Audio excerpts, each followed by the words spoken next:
How to set the Bosch Dishwasher machine care program to maintain your dishwasher correctly, or if it smells and you want to remove that smell. So make sure the dishwasher is empty. I got here this cleanser, it's from the finish. All you have to do is to unmark this thing, don't unscrew it. After I remove the sticker from the top of that cleanser, make sure to flip it upside down to your dishwasher. Now close your dishwasher. Next, turn it on and find the machine care option, which is here.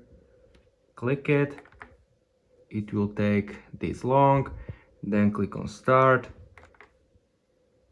And you can close your dishwasher.